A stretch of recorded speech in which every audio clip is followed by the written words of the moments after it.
lekas bergerak dan selalu menggerakkan.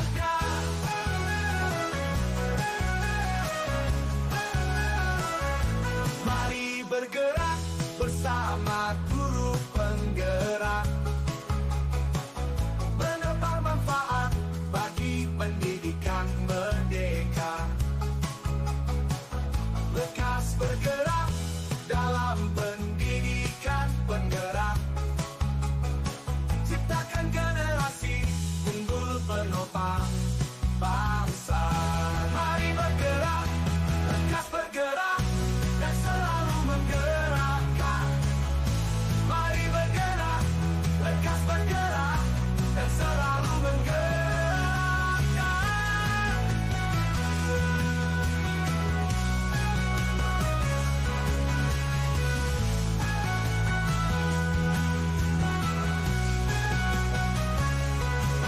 Bergerak bersama guru penggerak, menebar manfaat bagi pendidikan merdeka.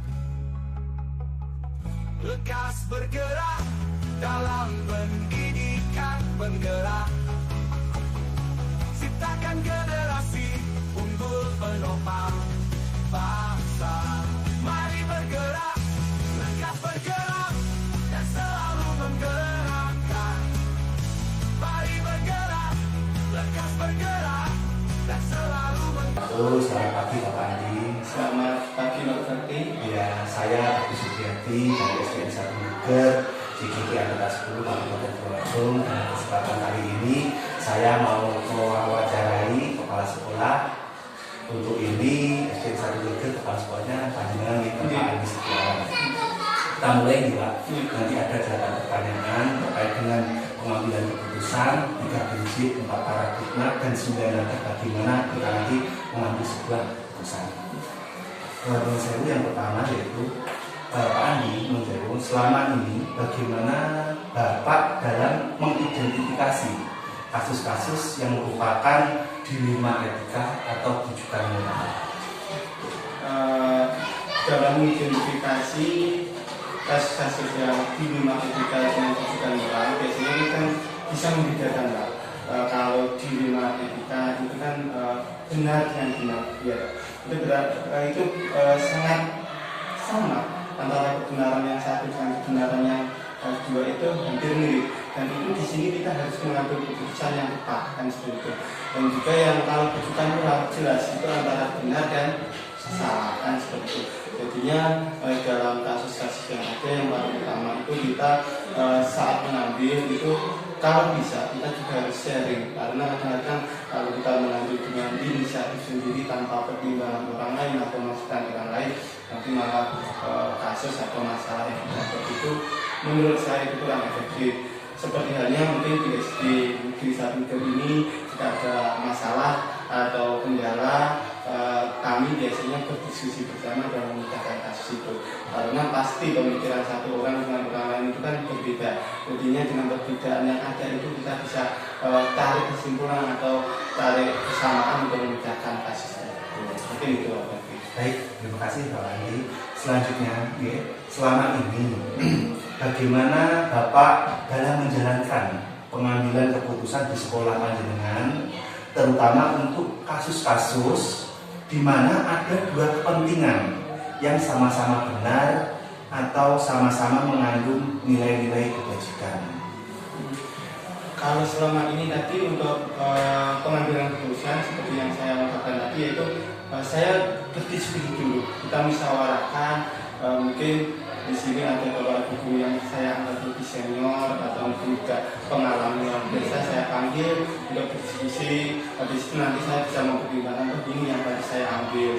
Karena itu tadi saya dalam mengambil keputusan itu harus mengedepankan yaitu tentang kepentingan khususnya kepentingan sekolah tanpa rujukan moral, tapi harus mengambil keputusan dengan dilema etika, itu yang paling utama, kan seperti kan bisa dalam pengambilan keputusan itu bisa menyelesaikan masalah yang ada dan bisa bermanfaat untuk yang lain, seperti itu Pak.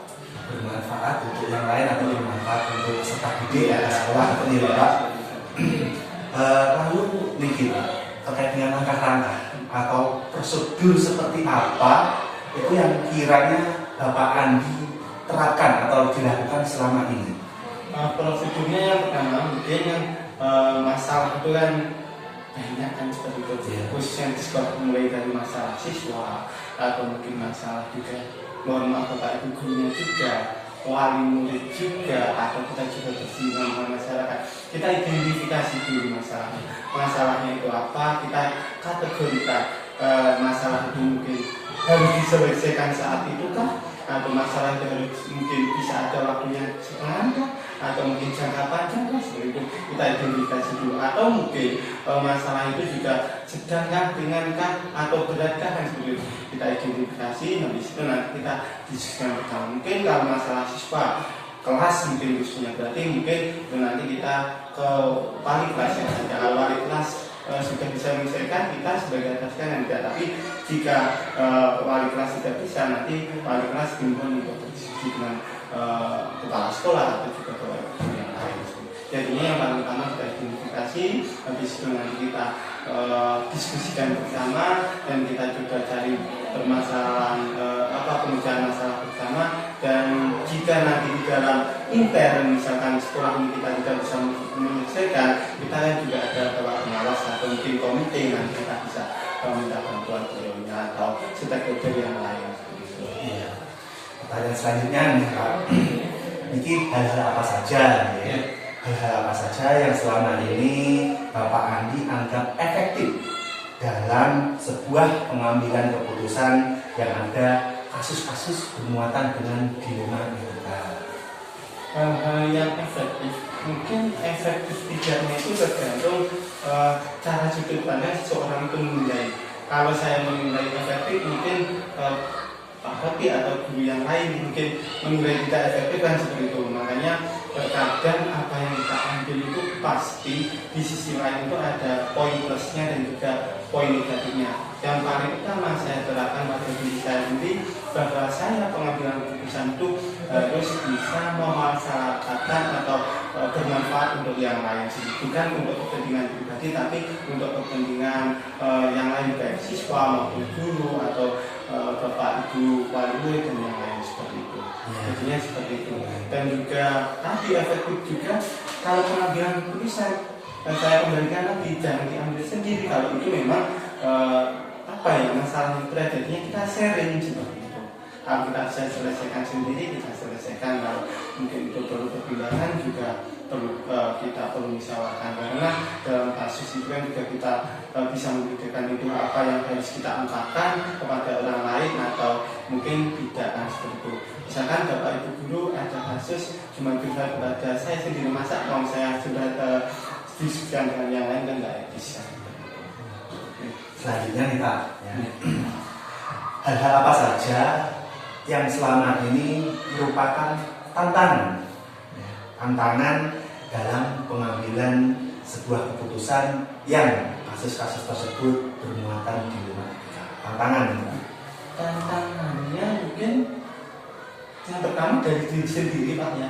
Kita harus menguatkan diri kan, dalam pengambilan keputusan itu yang penting bukan untuk kepentingan diri sendiri, seperti itu kalau saya. Dan yang kedua, tantangannya pasti saat pengambilan keputusan itu ada pro dan kontra, nah pasti kita sudah niatan baik, orang mungkin melihatnya dari sudut pandang apa, dari sebelah kiri atau kanan mungkin belum baik atau kurang tepat lah, seperti itu. Jadinya itu juga menjadi tantangan, tapi dikembalikan ke diri saya sendiri, pribadi saya sendiri, ya itulah namanya kehidupan, kita harus bisa menerima seperti itu Pak. Kalau tidak ada seperti itu, namanya bukan kehidupan. Oke, sangat bijak. Selanjutnya nih Pak, apakah Bapak memiliki sebuah tata kala itu sebuah jadwal tertentu ya, dalam sebuah penyelesaian kasus dilema etika? Apakah Bapak langsung menyelesaikan di tempat atau memiliki sebuah jadwal untuk menyelesaikannya? Bentuk atau prosedur seperti apa yang kiranya Bapak jalankan?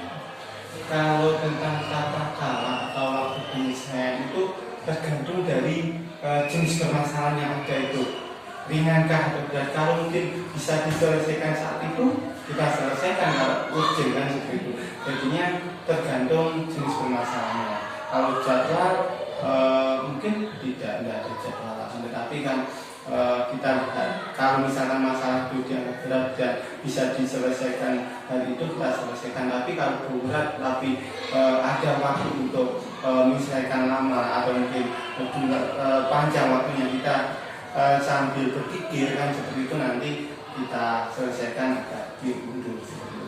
Karena pasti Pak, tapi yang untuk pengambilan keputusan kalau ketika itu kadang-kadang kan banyak biasanya karena butuh pemikiran yang matang. Jadinya tidak dari kasusnya apa dulu. Lalu kira-kira nih, adakah seseorang atau faktor-faktor apa yang selama ini mempermudah atau membantu Bapak dalam pengambilan sebuah keputusan terkait dengan kasus-kasus dilema etika? Kalau seseorang atau faktor-faktor pasti ada, karena kita itu ada faktor sosial. Jadinya apa yang kita putuskan, apalagi itu untuk SD itu kan sekolah kita ini kan bukan memang untuk yang bertanggung jawab adalah kepala sekolah saya, tetapi hal-hal yang berkaitan dengan SD untuk sosial itu juga kita harus diskusikan. Jadi pasti ada seseorang lah. Dan seperti halnya mungkin Bapak Ibu guru yang lebih senior, saya ajak sharing bagaimana ini solusinya seperti itu. Dan mungkin beliaunya juga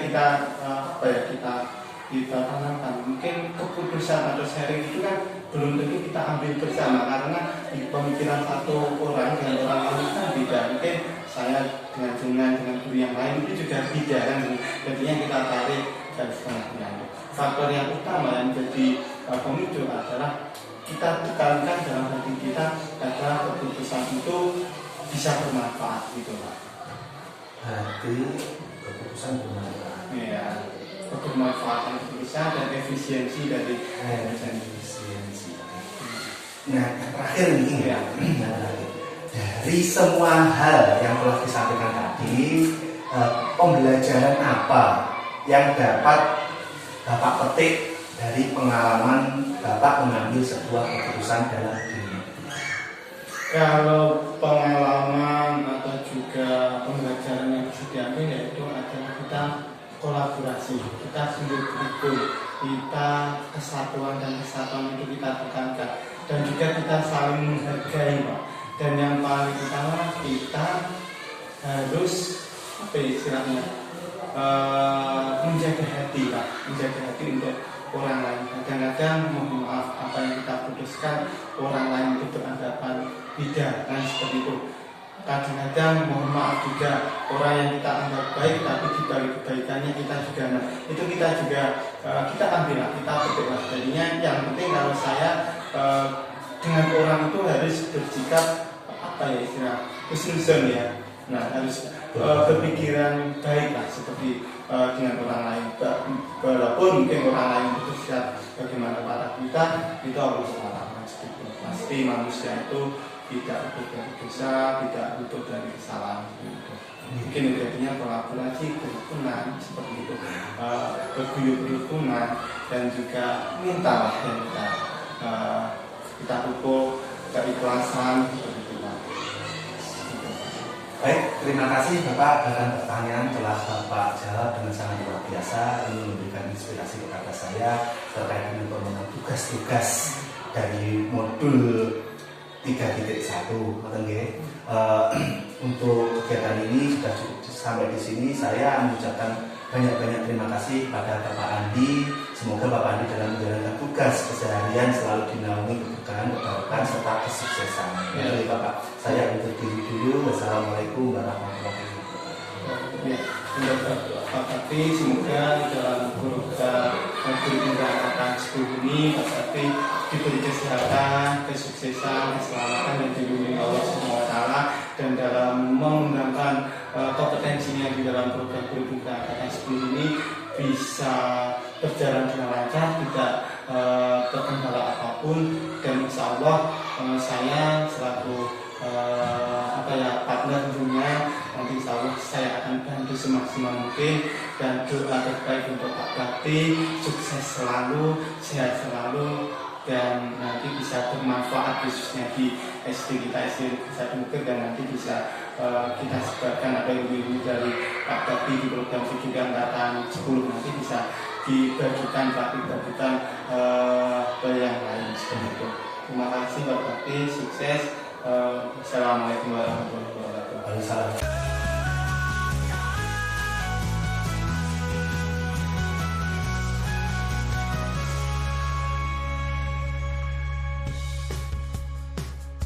Mari bergerak bersama guru penggerak,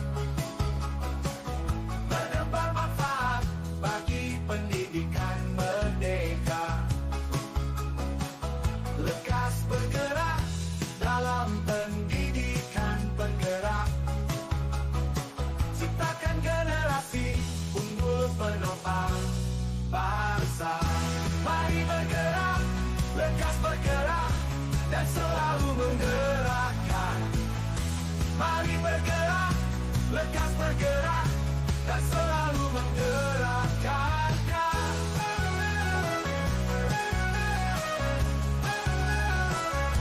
Mari bergerak bersama guru penggerak, menebar manfaat bagi pendidikan merdeka. Lekas bergerak dalam pendidikan penggerak, ciptakan generasi unggul penopang bangsa. Mari bergerak, lekas bergerak, dan selalu menggerakkan. Mari bergerak, lekas bergerak, dan selalu menggerakkan.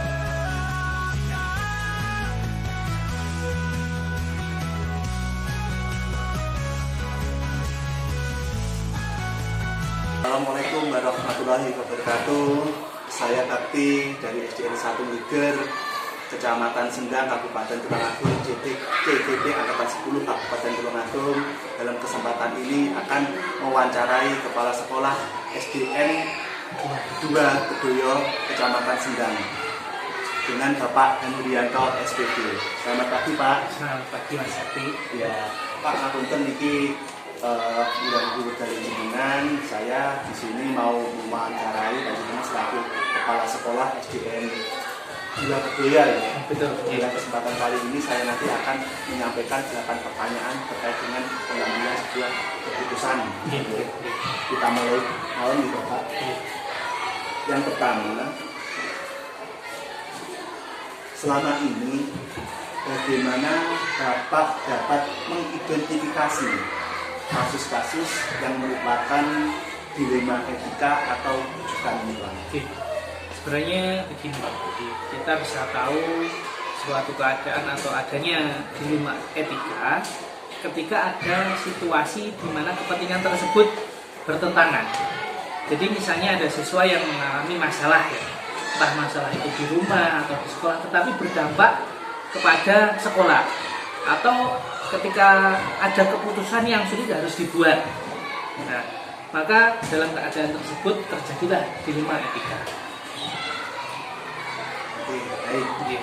Selanjutnya, selama ini ya, bagaimana Bapak menjalankan sebuah pengambilan keputusan di sekolah Bapak, terutama untuk kasus-kasus yang dimana ada sebuah dua kepentingan yang sama-sama benar atau sama-sama mengandung nilai-nilai kebajikan. Ya, memang dalam sebuah pengambilan keputusan tentu kita tidak bisa serta-merta ya Pak. Jadi ada hal yang harus bertindak. Namun langkah yang biasanya kami ambil, kita duduk bersama. Jadi kita duduk bersama, sharing, saling berdiskusi, membicarakan masalah tersebut, sehingga kami nanti mampu mempertimbangkan semua aspek yang ada, mendengarkan juga pendapat orang lain Pak Bakti. Jadi kami membuat keputusan berdasarkan apa yang terbaik untuk semua pihak yang terlibat. Oke, betul. Selanjutnya langkah-langkah Pak. Oke. langkah-langkah atau prosedur seperti apa ya yang Ya. biasa Bapak lakukan selama ini? Jadi langkah yang kita ambil yang pertama adalah mengumpulkan informasi ya, mengumpulkan informasi dari masalah yang ada, kemudian kita identifikasi. Nah, dari identifikasi tentang nilai-nilai yang bertentangan tadi, kemudian kita membicarakan secara bersama untuk mencari solusi yang adil. Setelah itu baru kita buat keputusan, menyusun rencana untuk melaksanakannya. Yang terakhir itu. Oke. Pertanyaan selanjutnya nih Pak. Oke. Ini nanti terkait dengan hal efektif ya. Oke. Hal-hal apa saja yang selama ini Bapak anggap paling efektif dalam pengambilan sebuah keputusan pada kasus-kasus yang bermuatan dilema etika? Dalam pengambilan keputusan dilema etika, tentu harapan kita adalah semua pihak itu tercover. Jadi maksudnya di sini adalah tidak ada yang merasa dirugikan atau yang hanya sekedar yang diuntungkan. Tetapi di sini menurut kami yang paling efektif adalah ketika kita melibatkan semua pihak, memastikan semua orang tahu apa yang terjadi dan membuat keputusan yang jelas Pak Bakti. Terutama keadilan yang harus kita utamakan. Jadi keterlibatan tentu sangat membantu dalam keefektifan dalam membuat sebuah keputusan dilema etika. Selanjutnya lagi ya Pak. Oke. Hal-hal apa saja yang selama ini merupakan tantangan dalam pengambilan keputusan yang bermuatan kasus-kasus dilema etika? Oke. Tentu keputusan yang sifatnya itu untuk kepentingan umum atau banyak orang ya Pak. Tentu pasti kita tidak bisa memuaskan semuanya. Oke. Karena selain itu kita juga pasti akan ada tekanan dari luar, mungkin dari wali murid ataupun stakeholder, kalau tidak orang-orang yang berpengaruh di sekitar kita. Tetapi apa yang terpenting adalah kita harus tahu bahwa keputusan yang tepat ketika dalam membuat keputusan kita mempertimbangkan faktor-faktor. Jadi intinya walaupun kita tidak bisa memuaskan semuanya, tetapi kita sudah mempertimbangkan dengan matang-matang faktor apa saja yang harus kita putuskan. Baik Pak. Ini Pak, selanjutnya tentang jadwal. Oke. Apakah Bapak memiliki sebuah tata cara atau jadwal tertentu dalam sebuah penyelesaian kasus dilema etika? Apakah Bapak langsung menyelesaikan di tempat atau memiliki sebuah jadwal untuk menyelesaikannya? Bentuk atau prosedur seperti apa yang Bapak jalan? Ya, kalau jadwal tidak ada Pak. Cuman yang pasti ketika ada masalah maka harus secepat mungkin kita selesaikan. Dan kami buat rencana tindakan dan memberikan waktu untuk setiap langkah agar semuanya berjalan lancar. Jadi tidak ada jadwal ya Pak, tapi setiap masalah yang ada secepat mungkin harus kita selesaikan. Segera selesaikan.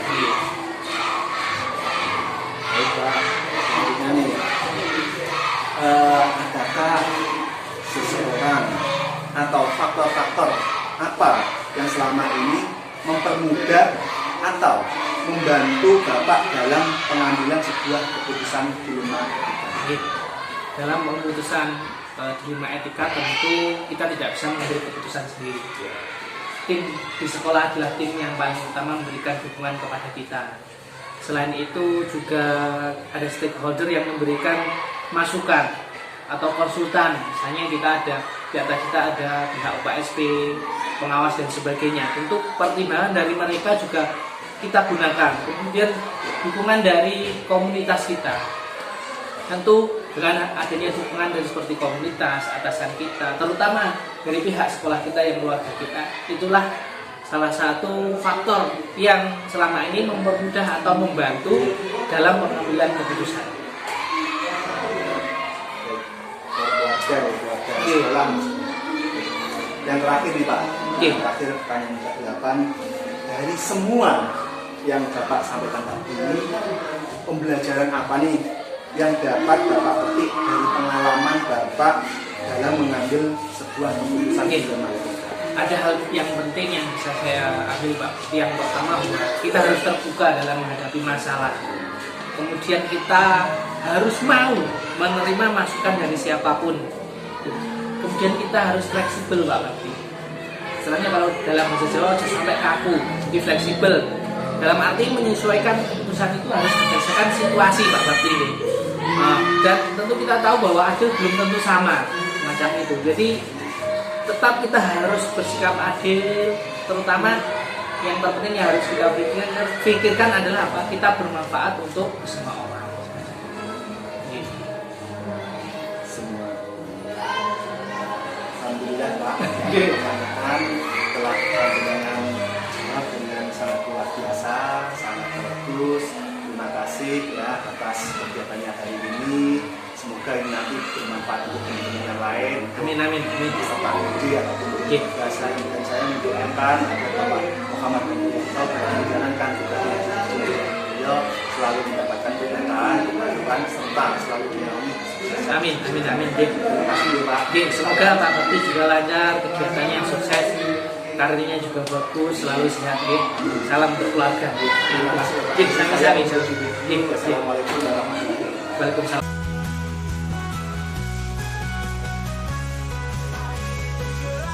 Bersama guru penggerak menukar manfaat bagi pendidikan merdeka. Lekas bergerak dalam pendidikan penggerak.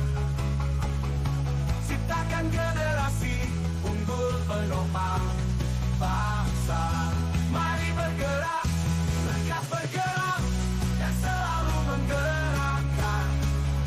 Mari bergerak, lekas bergerak dan selalu menggerakkan.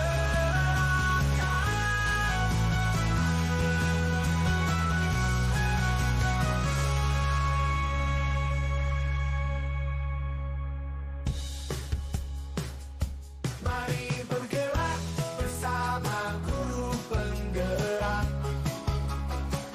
menebar manfaat bagi pendidikan merdeka. Lekas bergerak dalam pendidikan penggerak. Ciptakan generasi unggul penopang bangsa. Mari bergerak bersama guru penggerak, menebar manfaat bagi pendidikan merdeka. Lekas bergerak dalam pendidikan penggerak. Assalamualaikum warahmatullahi wabarakatuh. Selamat pagi Budi. Assalamualaikum warahmatullahi wabarakatuh. Terima kasih dengan kesempatan kali ini saya mau mewawancarai bagaimana sebagai kepala sekolah di SDN 3 Batu. Kita mulai di Bapak. Yang pertama yang ingin saya tanyakan Bapak hal Bapak Budi. Selama ini di pertandingan itu bagaimana caranya untuk mengidentifikasi kasus-kasus yang merupakan dilematika atau rujukan moral Oh iya Mas Budi, kalau terkait dilematika dan rujukan moral itu berarti memang kita harus menggali terlebih dahulu ya dari semua permasalahan yang ada itu istilahnya ada dampaknya seperti itu pasti ada alasannya juga ketika seseorang mengambil satu keputusan sehingga harapannya mengambil itu benar tidak menyerah aturan atau tidak merugikan benar dan tidak merugikan benar sesuai dengan aturan dan juga mungkin tidak merugikan baik diri sendiri maupun merugikan orang lain. ya. Baik Bapak. Selanjutnya selama ini bagaimana Bapak Budi nanti dalam menjalankan pengambilan keputusan sekolah panjenengan itu terutama untuk kasus-kasus di mana ada dua hal kepentingan yang sama-sama benar, atau sama-sama mengandung nilai-nilai kebajikan.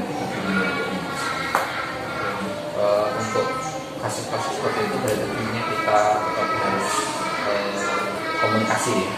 Komunikasi dengan orang Jawa, dengan tim, dengan teman-teman. Misalnya di antara dua keputusan yang sebenarnya ini pasti akan berdampak yang lebih dampak positif, akan tidak ada dampak negatifnya. Jadi komunikasi diperlukan untuk mengidentifikasi lagi apakah keputusan ini nanti akan memiliki dampak yang lebih besar yang mana. Itu di dalam mengambil keputusan kalau dua kepentingan yang sama-sama benar atau sama-sama mengambil kebijakan ini tentunya harus kita pertimbangkan ada dampak positif dan negatifnya.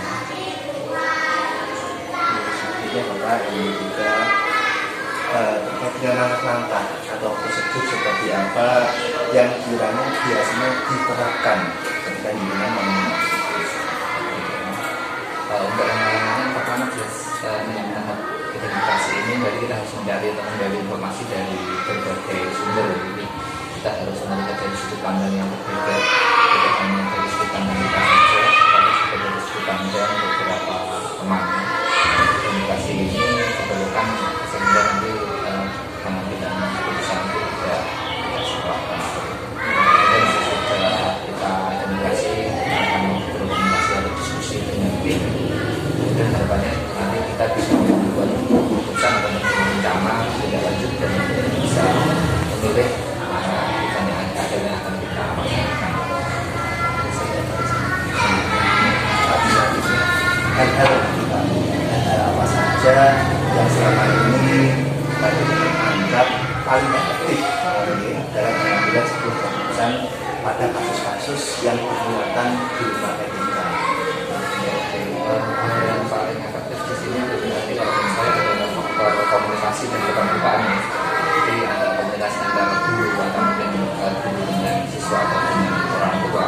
Apabila adanya komunikasi yang efektif, kemudian keterbukaan, tidak ada informasi yang diminta itu sebenarnya bisa menjadi dasar dan pengambilan keputusan. Jadi saya rasa paling efektif dalam pengambilan keputusan.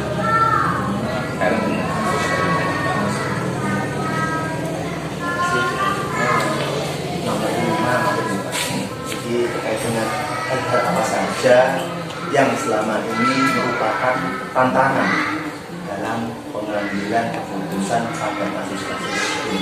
Tantangan. Oke, terkait tantangan ini berarti adalah dalam mengambil keputusan itu pasti ada yang pro dan kontra, ada yang setuju dan ada yang tidak setuju. Tantangannya berarti adalah bagaimana kita bisa menyenangkan semua pihak, walaupun pihak tersebut itu kontra, tetapi tidak merasa istilahnya dirugikan. Iya, itu tantangannya adalah bagaimana kita merangkul atau mungkin kita memberikan kejelasan pada pihak baik yang pro maupun kontra terhadap pilihan SK itu. Kontra. Kemudian nanti Pak Edi yang ini terkait dengan apakah definisi memiliki sebuah kata-kata atau jadwal tertentu dalam sebuah penyelesaian kasus ini. Jadwal cara. Jadi kalau jadwal atau tata cara atau jadwal rutin ini sebenarnya tidak ada. Tapi istilahnya di waktu atau di saat kita melaksanakan rapat dengan ibu, sebenarnya kan kita selalu menyampaikan informasi atau koordinasi dengan ibu. Kemudian itu pasti akan ada keputusan yang harus kita ambil bersama dalam pengambilan keputusan itu. Berarti kita harus melibatkan ibu dulu dalam kegiatan rapat itu. Jadi jadwal itu tidak ada, tapi mungkin sering dilaksanakan dalam kegiatan rapat. Kemudian apakah ada seseorang atau faktor-faktor apa yang kiranya selama ini mempermudah atau membantu Pak Dodi ini dalam pengambilan keputusan dalam kasus-kasus ini?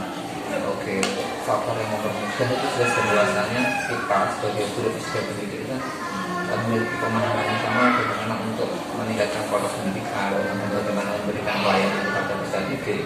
Kita memiliki visi dan misi yang sama. Bagaimana dari visi dan misi yang sama itu ketika ada keputusan yang harus diambil kita bersama-sama tentunya kita pilih keputusan yang terbaik atau keputusan yang akan berdampak pada warga didik. Itu yang menjadi istilahnya faktor utama di dalam pengambilan keputusan. Yang terbaik dan dia pada peserta didik. Betul. Jadi yang terakhir Pak, yang nomor 8, dari semua hal yang telah Panjenengan sampaikan tadi, pembelajaran apa yang dapat Panjenengan petik dari pengalaman Anda mengambil sebuah keputusan terkait dengan dilema NPK? Terkait pengalaman ini berarti bahwa setiap permasalahan itu pasti ada jalan keluarnya, dan setiap keputusan yang kita ambil itu pastinya tidak bisa menyenangkan semua pihak. Karena itu ya kita tetap harus menjalani sesuatu orang, tetapi juga harus memikirkan hal positif dan negatifnya. Sehingga saya rasa faktor komunikasi, keterbukaan, dan juga faktor melihat dari sudut pandang semua orang itu perlu kita biasakan atau perlu kita mulai untuk menetapkan keputusan apa yang akan kita ambil sebagai pembelajaran ini. Baik, Bapak, terima kasih dalam pertanyaan terkait dengan 3 prinsip, manfaat 2 dan 9 tentang pengambilan keputusan, wawancara saya dengan Bapak Kepala Sekolah Bapak Dodi Harimadi. Iya betul. Ya. Alhamdulillah sudah di sesi akhir ini saya mengucapkan terima kasih kepada Bapak sudah bersedia untuk saya wawancarai. Semoga dengan kegiatan ini kita bisa tambah berkembang lagi terkait dengan pelayanan kita terhadap peserta didik, utamanya yang ada di SDN 3 Batu. Terima kasih. Secara kegiatannya mudah-mudahan kegiatan di Bumuranya bisa berjalan lancar. Amin. Ciptakan generasi unggul penopang bangsa. Mari bergerak, lekas bergerak, dan selalu menggerakkan. Mari bergerak, lekas bergerak, dan selalu menggerakkan.